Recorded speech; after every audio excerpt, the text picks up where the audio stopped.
Well, to get started, I always like to talk about longevity. And the human being has the genetic potential to live healthily, to be 120. I'm going to prove that to you in just a minute.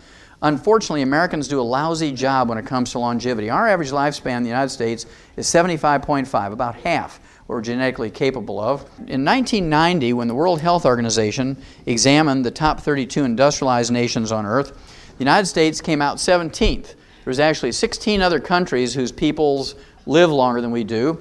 We ranked 19th in healthfulness. That meant that there were 18 other countries whose peoples live longer than we do before they develop heart disease and cancer and diabetes and arthritis and osteoporosis.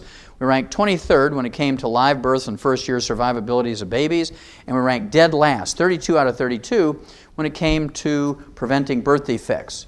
Now, what all this means is we have the highest priced healthcare system in the world, but not the best. It also means that we have the most envied healthcare system in the world, but not the best. We have the most technologically advanced healthcare system in the world, but not the best.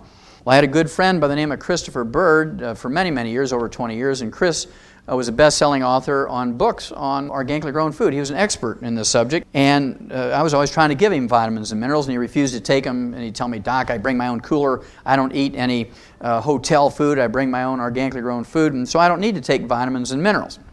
Well, I was changing planes, again, in Atlanta, had an hour to kill, picked up the local newspaper, and guess whose obituary I found in the newspaper? Chris Bird. Of course, again, he was a best-selling author of books, The Secret Life of Plants, The Secrets of the Soil, and he died at age 68 from a ruptured aneurysm, a type of stroke, 7.5 years before the average American dies. And he led a pristine life, lived up in the mountains, had an organically grown garden, collected herbs, like Yule Gibbons, and ate wild hickory nuts and all those kind of things.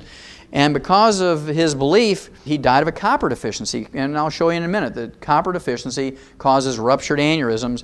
And it's just a tragic thing that people have so much to give and die at less than half their genetic potential for longevity. A lot of people say to me, "Doc, I don't need to take vitamins and minerals and trace minerals because I use herbs." Now, herbs are not nutrition. You have to understand that herbs are not nutrition. They are great plant medicines. They're safer. They're more economical, and in most cases are more effective than prescription medications that doctors will give you, but they're plant medicines. If you have diarrhea, they can tighten you up. If you have constipation, they can loosen you up. If you have hypertension or high blood pressure, they can bring it down. If you have a fever, they can bring it down.